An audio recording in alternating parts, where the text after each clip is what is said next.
Hello there, my name's Phil Williams and I would like to welcome you to Audio Angling, the podcast site of fishingfilmsandfacts.co.uk. Alan Yates, in whose company I am at the moment, is one of the most familiar names and certainly most recognisable faces on the UK sea angling scene. For many years now, you've worked very closely with Sea Angler editor Mel Rust, producing countless articles, videos and tackle reviews, some of which we'll no doubt touch on in due course.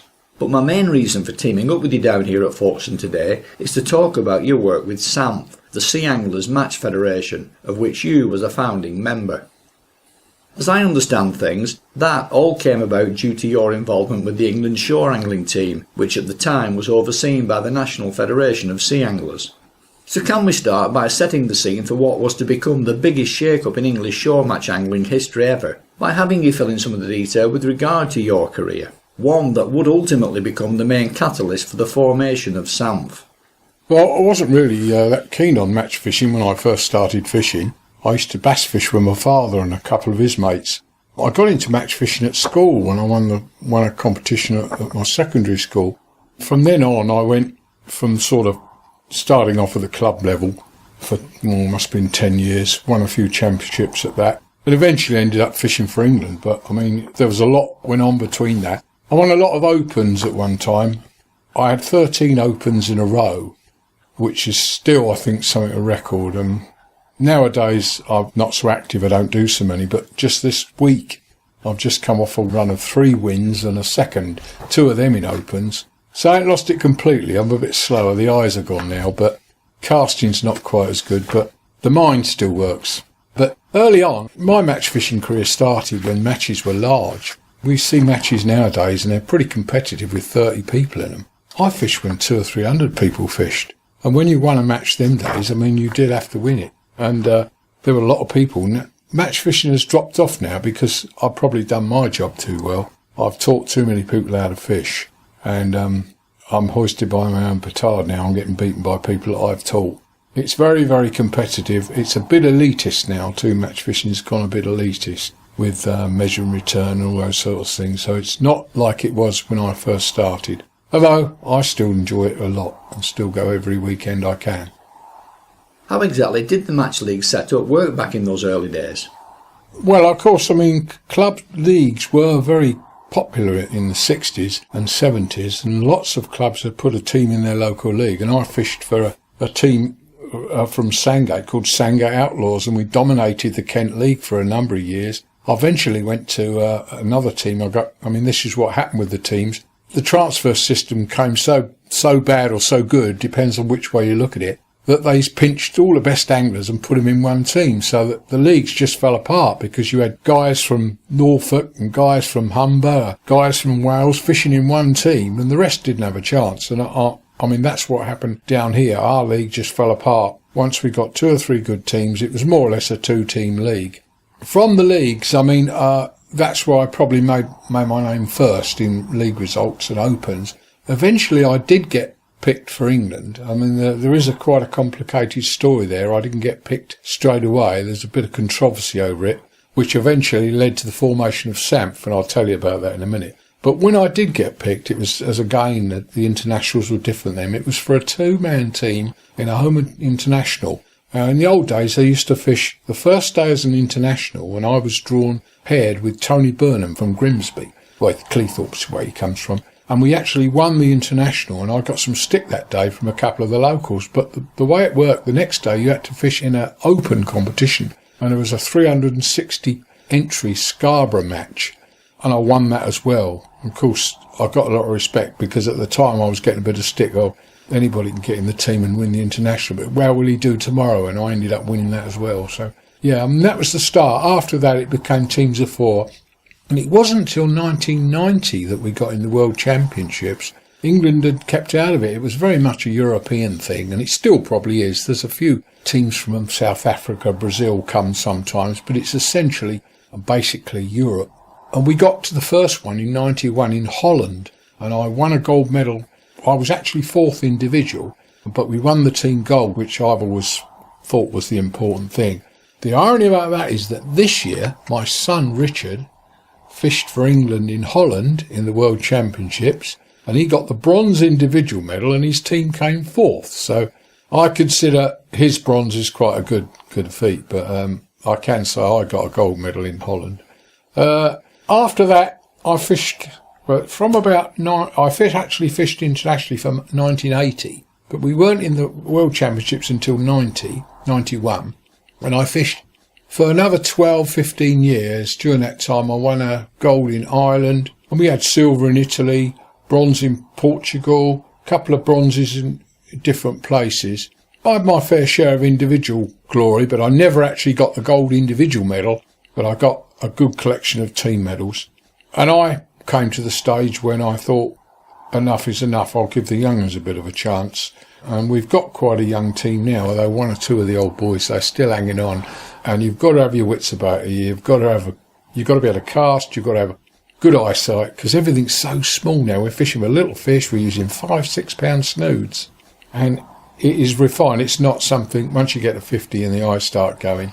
I mean, I'm 68 now, so I am getting on a bit. How many appearances and medals then do you think you earned in total over that time? Appearances, I would think something like 30.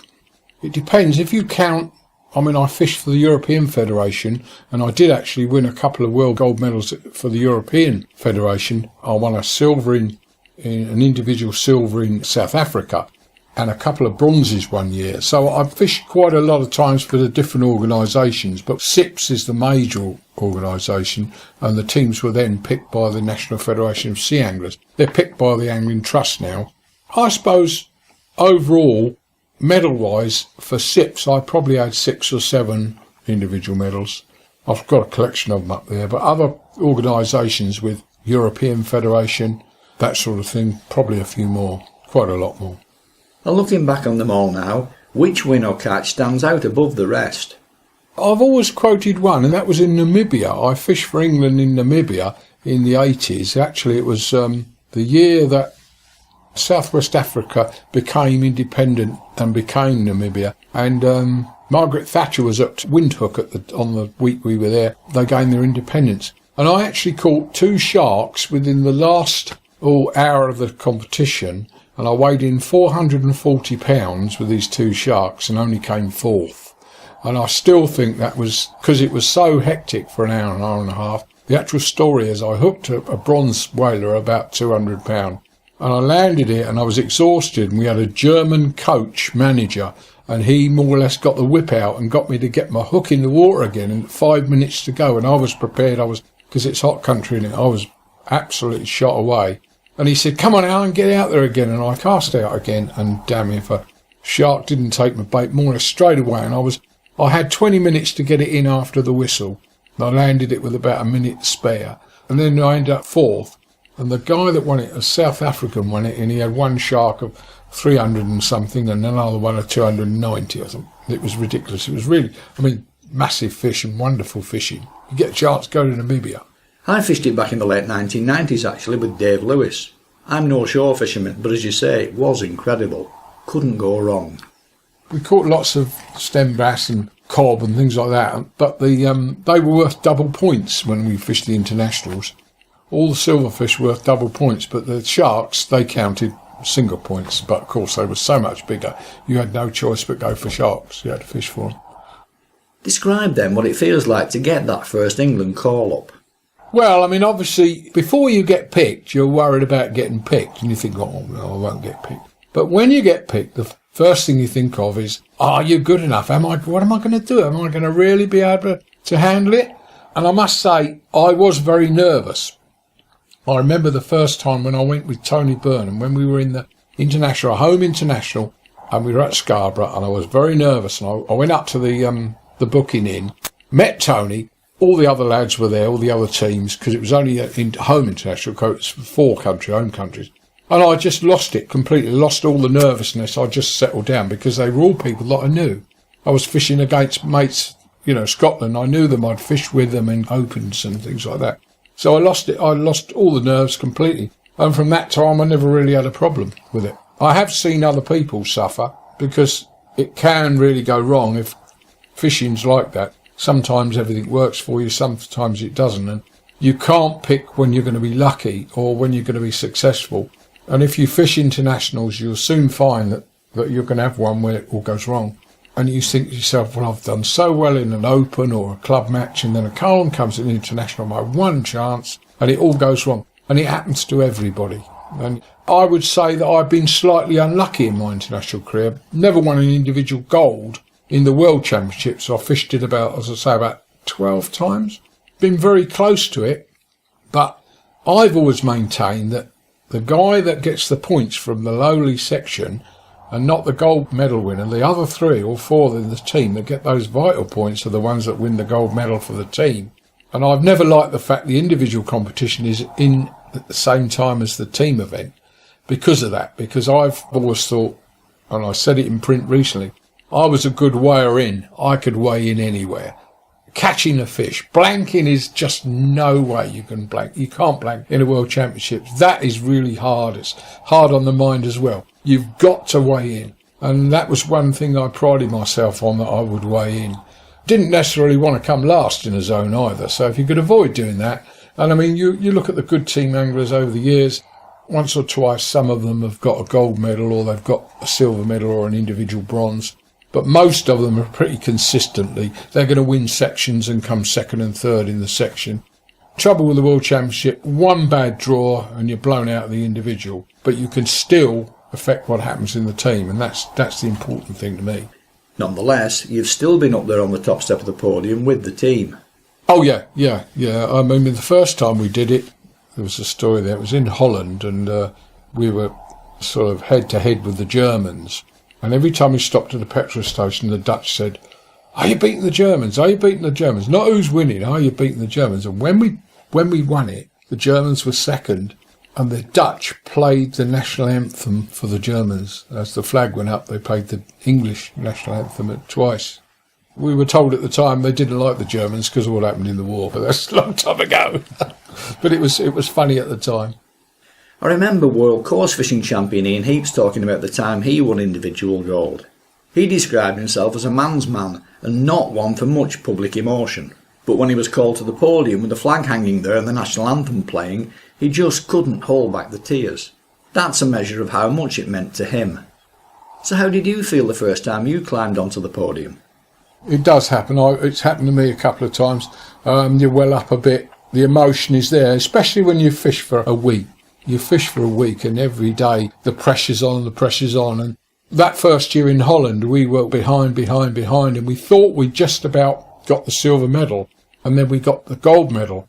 We won the gold in Ireland as well, and we had the same situation where we were all behind all the way, and it was just one result, a couple of points in a couple of sections on the last day, and we won the gold. And it's very emotional seeing the flag going up the pole. I mean, the Cross of St George going up the pole for an Englishman, it's the same for the Scots and the Irish, and anywhere around the world you stand by your flag going up. And that's one of the things I like about the World Championships, because it's not just give him a medal, they have a proper ceremony. Like when you watch the Olympics on the telly, that even makes me cry when I watch it on the telly with the Olympics. So what's it going to do to most guys? It doesn't matter about being a man or a lady or whatever, you do feel the emotion. There's no doubt about it. Even when you don't win. As a non-competitive angler, it's never going to happen to me.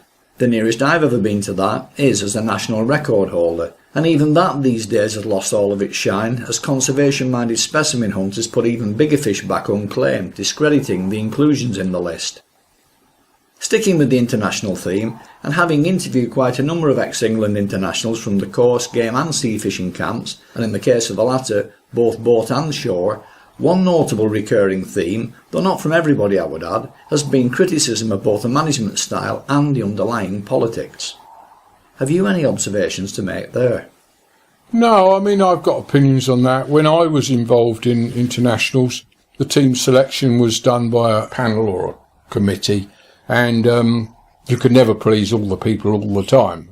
Money obviously comes into it because, I mean, we get nowadays there's a government grant goes to the Angling Trust, and the money's put towards the teams apart from other things. A lot of people don't agree with that. The money goes to the angling teams, but I think that angling, match fishing and competition fishing in general is very much at the forefront. That's the only thing we've got in the competition stakes. It's the only thing we've got to look up to. If a guy wins a gold medal, I mean, it's like Alan Price from Wales won the gold medal. Now, he's a hero, there's no doubt about it. He got in the team through effort as well, so I don't think nowadays you get many. In the old days, years ago, it was who you knew, but now it's not. You've got to know what you're doing, and these teams are very good. In the sea, we've got a little bit of a south-north divide. The problem we've got is that modern sea fishing at international level on the continent is very, very fine fishing. It's fishing with 6-pound mainline, 4-pound hook snoods, tiny little hooks for small species. Not always small, but you've got to be able to land the bigger ones on that light gear as well. You're fishing in gin clear water in the Mediterranean and places like that. So the people that go have got to be good at that kind of fishing. And what's happened, because we're nearer the continent and we're in the south of England where the water's clearer, our anglers down south tend to be more geared up for that. Now my son, he doesn't do particularly well in opens in this country, but he has fished a lot since he was a junior. He was a junior international when he was 10 in France, and he's got geared up. And there's another guy from Kent, Saul Page. They are just totally into that kind of fishing. Alan Price from Wales, who won the World Championships this year, he is also totally, he fishes that way. He fishes the continental style, fixed ball, 5-pound, 6-pound line, long rods, tiny hooks, and he uses it in England as well and does well.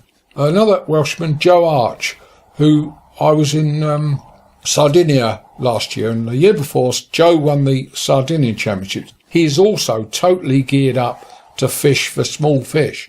So it's become specialist. So if you're going to pick a guy to fish for England now, he's got to be able to fish on the continent. He's got to be able to fish that style. And unfortunately, it takes time to learn that. So the nucleus of the people that know that system and know how to do that are in Wales and in the south of England. And that's why there is a little bit of a divide. Although there are still anglers capable of, in the north, of getting in the team, but a lot of them, I think, they don't apply because they don't think they've got a chance and they don't think they've got the skills. And it's as simple as that.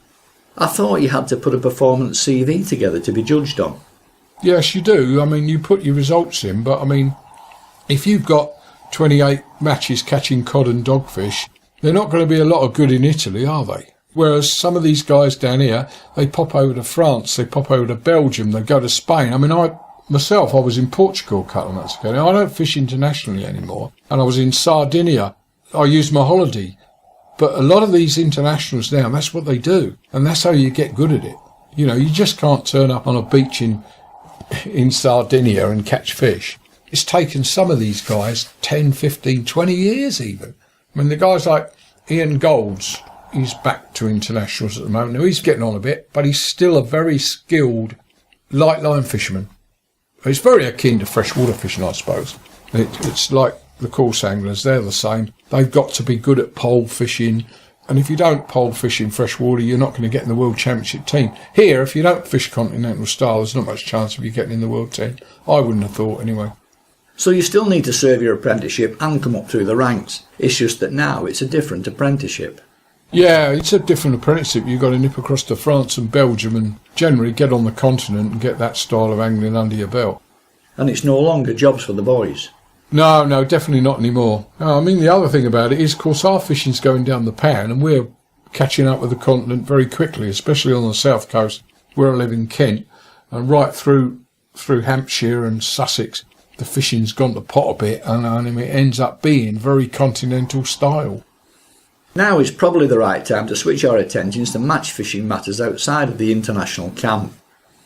By all accounts, throughout the 1970s, the way in which league match fishing was conducted left a lot of regular match anglers feeling dissatisfied. So much so that in 1980 you became instrumental in bringing about fundamental change to the direction that match fishing would ultimately take and embrace through the formation of SAMF, the Sea Match Angling Federation. Well, around about 1978-79, I had a very good run of match results. As I said before, I won 13 in a row. That was opens with 200 plus. And at the time, I worked for the Angling Times. I wrote a column. I wrote a column for 30 odd years for the Angling Times. And the Angling Times said, Yates got to be in the England team this year. He can't fail to get in. And I applied and didn't get in. And the reason I didn't get in was given as I'd won a cash prize in a competition at Southend, one of the clubs. It was against the rules then to have cash prizes. And there was a breakaway group in Essex that wanted to run cash prizes. And I'd gone to this match, fished it and won it. And I won, I think it was about 250 quid at the time. It wasn't a great deal of money by today's standards, but then it was. Anyway, I didn't get picked for England. And in the meantime, a lot of the guys that I fished with were complaining that clubs were taking too much money out of the prizes. There was too many rovers where they weren't stewarded and the people were cheating. And all in all, there was a lot of discontent. And this was the sort of catalyst that brought about the formation of SAMF. And because I was driven as well, because I hadn't been picked, I was annoyed. I thought, well, I should have been in the team. And my very best mate at the time, Clive Richards, he said, you've got to do something about this, Alan. We ought to form our own group and start up a competition group. So that was how the Sea Anglers Match Federation was born. People like Bob Gledhill, who's a long time dead now, but Bob was involved from the northwest, and then there was Jim Dobie from the northeast. There was lots of anglers involved. We got together and we had a meeting in London, and the NFSA, the National Federation of Sea Anglers, they urged us not to go ahead. Anyway, they turned up the meeting and tried to persuade the anglers there not to do it. And the feeling that, there was another well-known angler was John Amery, Dick Penny from Sussex. There was a lot of well-known anglers there. And they were all adamant, no, we're doing this, it's your fault. The NFSA have not done anything with the match anglers. And of course, SAMF was born. It was born in 1980. We started it with the Irish pairs. I was the secretary at the time. I was elected secretary. We started with the Irish pairs. We started another competition called the Masters.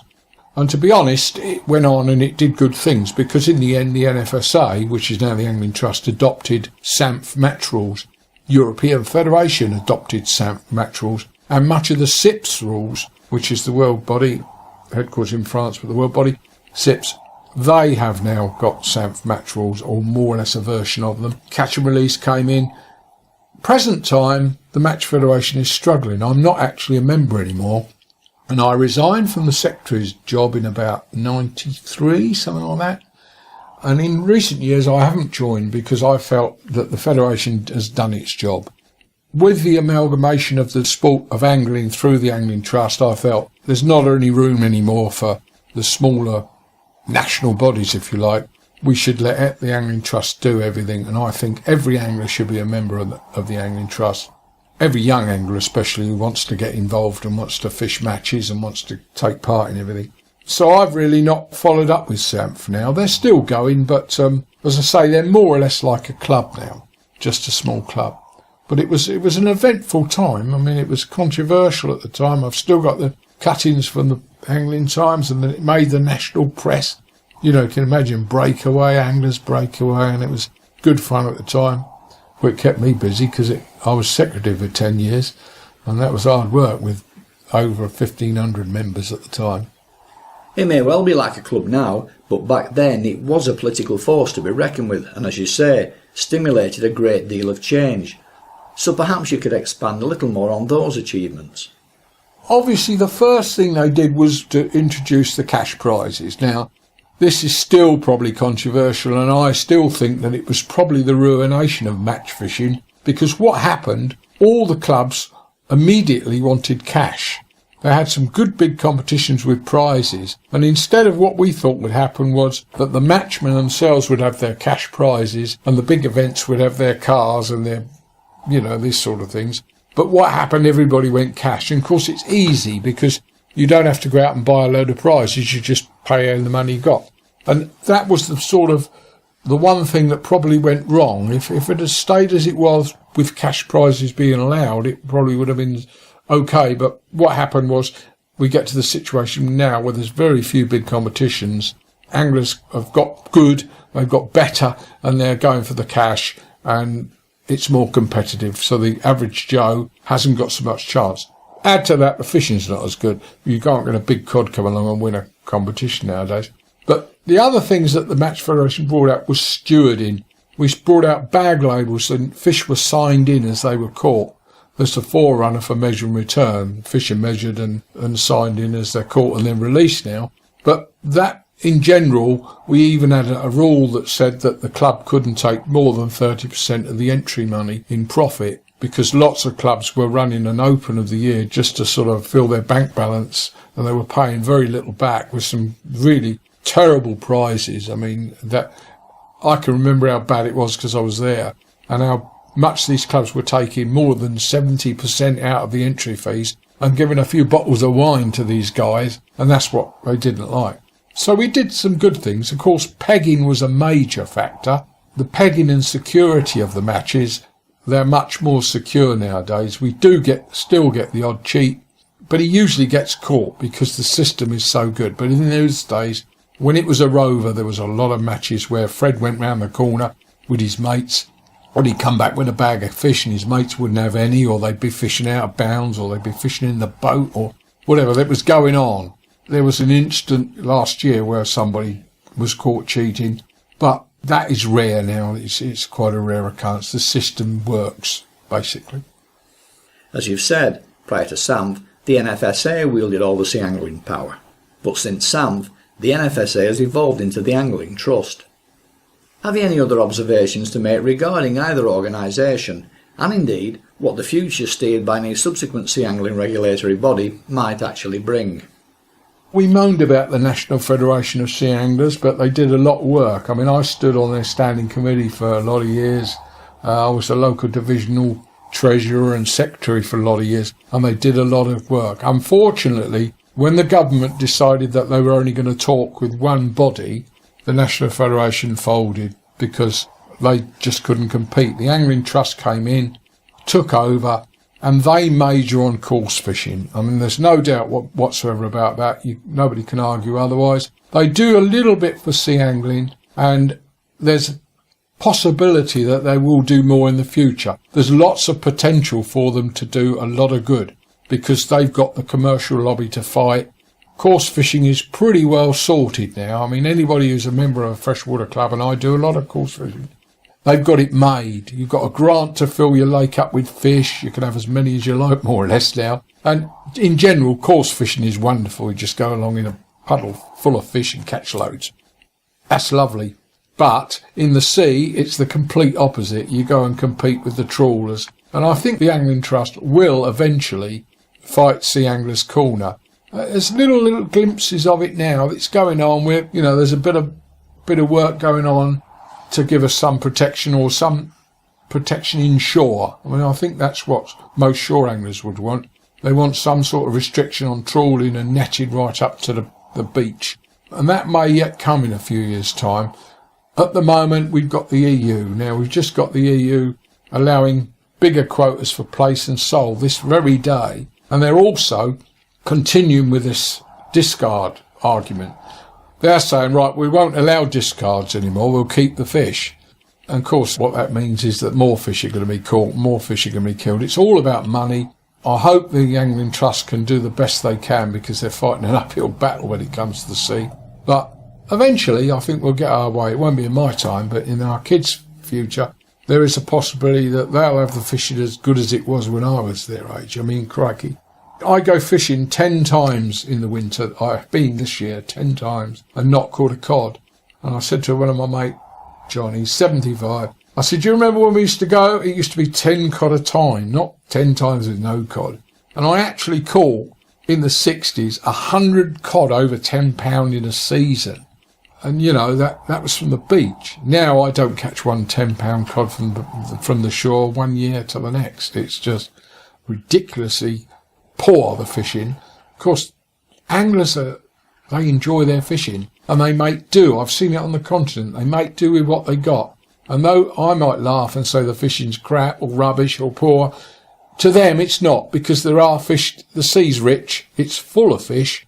We may only have the dregs. We got the rockling, the whiting, the dabs and a few others to catch, but there's plenty of fish. It's just that we haven't got the prime anymore. They've gone. The plaice, the cod, the bass are going too. It is a problem that anything that's edible is getting trawled and netted to death. Yet the Angling Trust suggested I take a seat on behalf of recreational sea angling on the Inshore Fisheries Conservation Authority for the North West, which I have done, and about which a report back to them were applicable. I did get sort of the same request to get involved, but unfortunately I've been in administration all my life and I felt I'd done my bit. And that was why I really haven't taken up anything with the Angling Trust. I mean, I belong to a few clubs, but I don't do committee work or that sort of thing now. I think over the years I've done enough. I've done my share. Let somebody younger to have a go and see what they can do. Which leads us very nicely on to my next question, which is that while you are no longer active within SAMF, you do still actively match fish. So bring us up to date now with what you're up to on the current shore match fishing scene. Well, I tend to do a lot more match fishing at club level. Ironically, I mean, I work for Sea Angler magazine and I run the two major sea angling competitions in the country in the Pen League and the Pen Clubman League. Now, the Pen League it's like the ranking tournament of match anglers in the UK and Ireland. And I've took part in that for years. In recent years, I've started a new competition for the club anglers, for the lesser anglers, if you like. And it is one of the growth areas. Club fishing is one of the sea angling's few growth areas. I go to club matches now and they've got 20 people fishing an evening comp, 7 till 10, 7 till 11. And I get these results in from all over the country now, from clubs who take part in the clubman, and they're all finding that people are enjoying it. They love it. It's not so competitive. It's still competitive, but it's not the same cut and thrust as an open. It's back to the pub afterwards and have a chin wag and a beer over who's won. I went to an open this Sunday and I ended up second in a very competitive open. It's one of my few successes this year. It's not as easy nowadays. There's so many good anglers, and if you've got a peg match with 50 in it, somebody's going to have a red hot peg, and they're all casting miles. The young uns can cast about miles, which is why I was successful when I was young. I could cast a long way. So I find the club matches are better because they're in the evening, there's more fish inshore. The daytime it's harder to catch. And that's why I'd go on the pier as well a lot, where I can sort of throw out 50 yards and have a bit of fun. So when I retire, that's what I'll do, retire at the pier. And practical fishing aside, you still have Sea Angler magazine. Plus I believe you're also quite heavily involved in the tackle side of things with TF Gear. TF Gear is a large company. You'll probably know them better through Matt Hayes. He did the course and game gear for them. Well, they didn't touch sea angling, and they asked me if I'd put together a set of sea gear, basically. And in the last 2 years, that's what I've done. We've majored on sort of not very expensive gear. We've sort of gone for not the cheap stuff, not the dear stuff, but in the middle. Like a beach caster for $99.99, and I've got one and I'm using one of those. And some of the gear we've got, I must admit I'm really pleased with it, and I'm using it. One of the agreements I've always had, I worked for Fox, I've worked for Abu, I worked for quite a lot of companies over the years, and one of the agreements I always had was I don't have to use your gear if I don't want to, because I've got my own opinions on stuff, and we don't always get what we want. And I am using TF Gear. It's that good. I'm well pleased with what they've done. I was say from the journalist point of view, I work for Sea Angler. I've got a contract with him to write so many features a month. I also run, as I said before, the Pen League, the Clubman. I do the coastal report pages. I do a lot of the stuff in the back of the Sea Angler that's not got a name on it. I'm very busy. I've never worked so hard in my life. Since I've been about 55, I've worked harder than when I was younger. I also do a few blogs for the internet, these things. I'm also a consultant for Mustard. I should have to think about retiring one day, I think. I should think you will. But sometimes it can be quite difficult to let go. Mel Rust, your boss at Sea Angler, was saying pretty much the same thing when I interviewed him recently. He also said to ask why you kick your tackle box from time to time. Well, I don't do it anymore. I still talk to myself a lot. One of my mates who fishes at Folkestone, he said, whenever you get angry, he said, we got to watch out. And it was a way of doing myself up. When I was in an international, if things weren't going right, I tend to punish myself. I talk to myself, and I have kicked my tackle box in frustration at times. But I've always found, I always say to people, well, don't give up. I'm not saying I've never give up, because I have, but usually if I'm doing poorly, then I'll G myself up a bit with a rant at myself and strut around, and I usually get out of it. And once you get, you watch any sport. I watch the darts and the snooker, and you watch the darts, and when things are going downhill, it's very, very difficult to halt them. And fishing is terrible like that. It's the same as golf.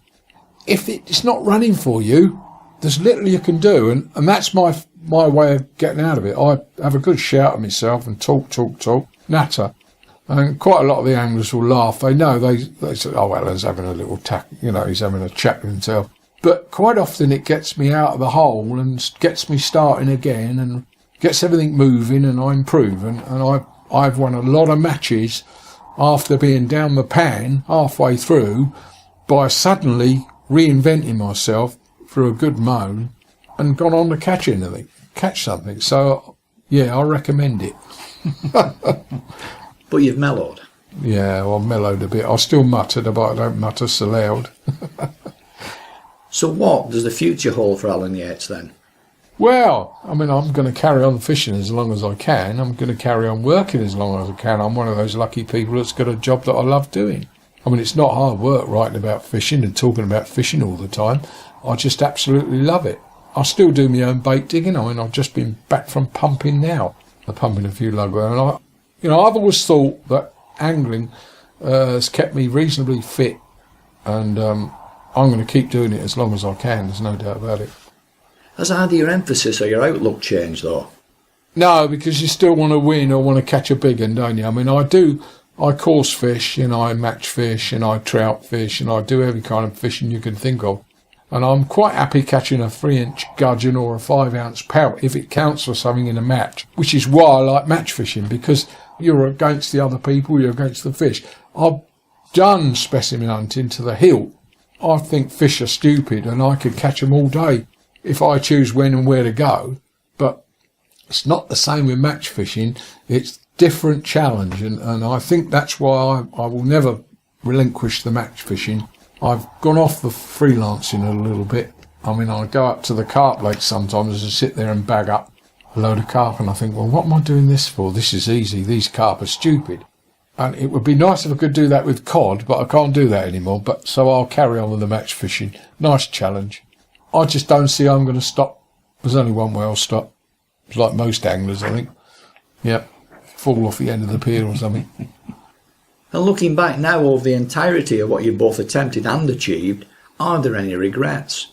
Perhaps something you wish you had or hadn't done, or even some ambition unfulfilled? Yeah, I suppose we're always going to say that. Probably not winning an individual gold medal at the World Championships was hard, but there were a couple of big competitions that I never actually won. I was second 3 times in the European and All England. Heaven knows how many times I came in the top 10, and I never actually won it. And a couple of my mates won it off, when it was a rover this was, a couple of my mates won it off the spot next to me, and a couple of my mates won it off the peg when it was pegged by drawing where I would have gone. That was one, the European. I won so many others that it didn't really matter at the time. I didn't think of it like that. And the old story about coming second, you're only the bridesmaid, that's a load of rubbish, I'll tell you. I made a reputation out of coming second and third, and I'd rather come second and third than nowhere. And now you're on the verge of setting up a dynasty with your son. Yeah, Richard's... he's been fishing with me since he was 3. He used to sit on my lap, and he was mad keen for it. Once he got to school, he was really mad keen. I had a job to keep him at school. He's got into the international side, and he's got into the continental side of fishing, and he majors on that. He does that all the time. He doesn't fish as much as I do, but if there's anything international going, or if there's a match overseas, he's there. So it's a different outlook, different ball game for him. But one to watch for the future nonetheless. Oh, I think he'll do all right. There's several of them from this area of the coast, from Kent. There's 2 or 3 youngsters that are doing quite well. As I said before, I mentioned Saul Page, and we've got the England setup's got a new manager. This year, a guy called Martin Reed. He's probably one of the best match anglers in the country. Very versatile, he casts well, he's good with most kinds of fishing. And he took on an England manager's job. I think it's slightly wasted. I think he should be in the team, but he's brought a breath of fresh air to the international team, and I think the future looks good. So that's a prediction then, cast in tablets of stone. And maybe in 50 years' time, when someone is looking back at the story of SAMF and listening to this, they might even check the then historical records to see if he was right. Similarly, predictions regarding the expansion of the Angling Trust to cover all facets of fishing, which they're not quite managing to do as yet. My thanks then to Alan Yates for sharing this rather brief potted history of such a sparkling angling career with us here.